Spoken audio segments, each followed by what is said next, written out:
The Russian sleep experiment, one of the most recognizable names in the horror space. But where does it come from? The story goes like this. Starting in the 1940s, scientists started a project to keep 5 people awake for 15 days at a time. Now, the subjects were placed within a chamber with enough supplies to last them for over a month. They weren't just random subjects either, they were in fact prisoners of war. In the beginning, everything was fine. They sealed the doors shut and they released a gas designed specifically to keep them awake.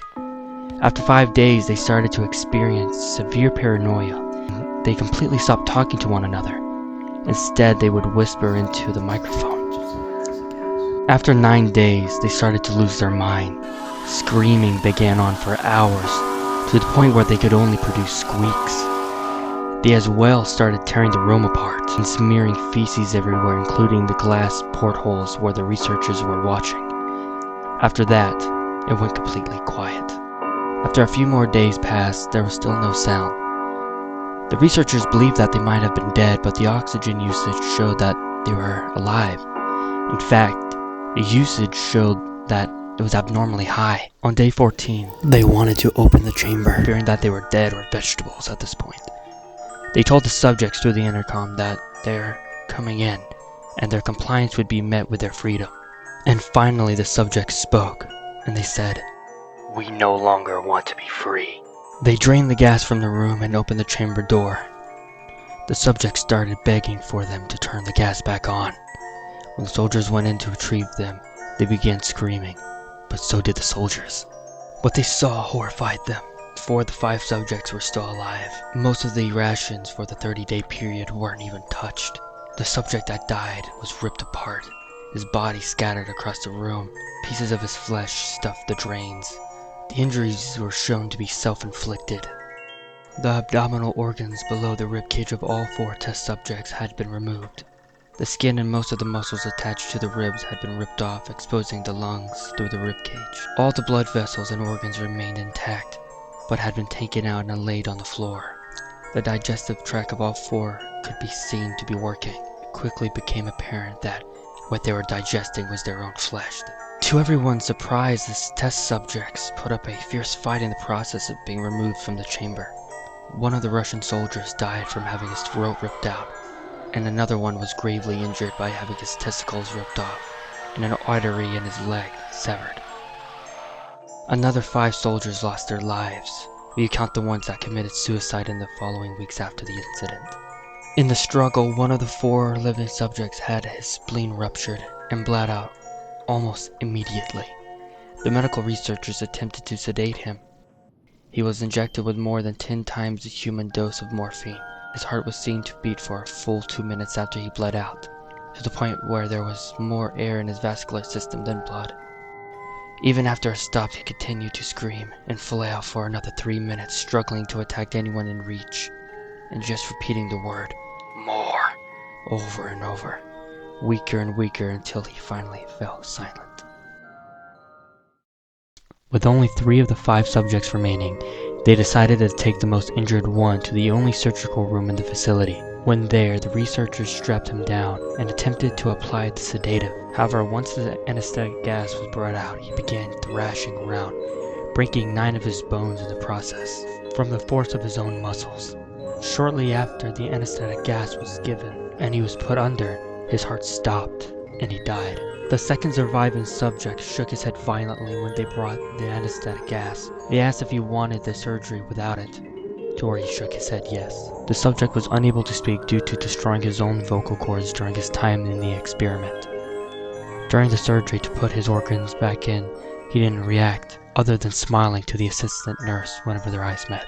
When the surgery ended, the subject looked at the surgeon and began to wheeze loudly, attempting to talk.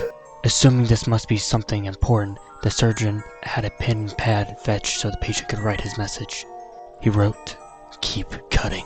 The other 2 subjects were given the same surgery. Later, the researcher tried asking why they had injured themselves, and why they had ripped out their own guts, and why they wanted to be given the gas again. Only one response was given: "I must remain awake." All 3 subject restraints were reinforced and they were placed back into the chamber. The commanding officer, an ex-KGB, saw potential and wanted to see what would happen if they were put back on the gas. The researchers strongly objected, but they were overruled. In preparation for being sealed in the chamber again, the subjects were connected to a EEG monitor and had the restraints padded for long-term confinement. To everyone's surprise, all three stopped struggling the moment it was let slip that they were going to put on back the gas. It was obvious that at this point all three were putting up a great struggle to stay awake. The mute subject was straining his legs against the leather bonds with all his might, first left, then right, then left again, for something to focus on. The remaining subject was holding his head off his pillow and blinking rapidly, doing anything it could to stay awake. One of the three subjects' eyes slipped closed, and immediately his heart stopped and his head hit the pillow. The only remaining subject that could speak started screaming to be sealed in now. His brain waves showed the same flat lines as the one who had just died from falling asleep. The commander gave the order to seal the chamber with both subjects inside, as well as the three researchers.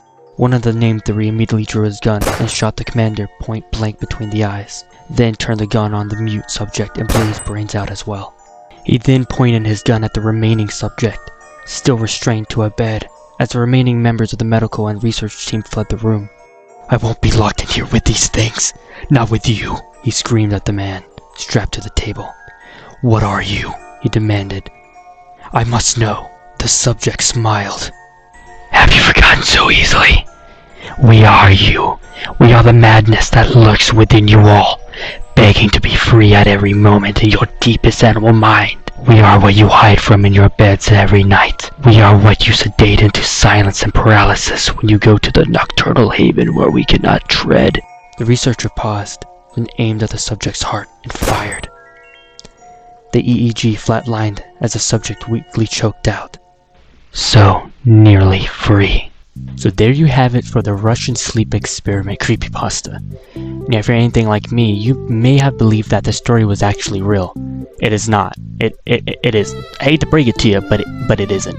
It's made by a person by the username Orange Soda. Although it's fake, it doesn't mean studies of the sort weren't done before. Like to name one, in 1964, Randy Gardner, a 17-year-old boy, wanted to participate in a study for sleep deprivation. He stayed awake for 11 days with no long-term physical effects. However, Randy reported feeling insomnia for years after, including snapping at people. And I do believe this is the inspiration for the Russian sleep experiment story because they are quite similar in the sense of it taking place in the early 90s and then the long-term effects of being rage.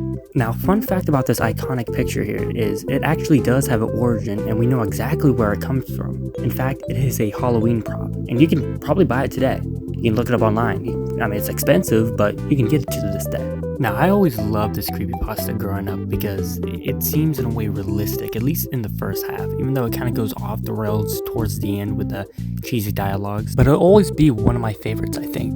With that being said, thank you so much for watching. If you made it this far, go ahead, hit the like, and subscribe, alright? It helps a lot. This is a brand new channel, and I want it to do pretty well.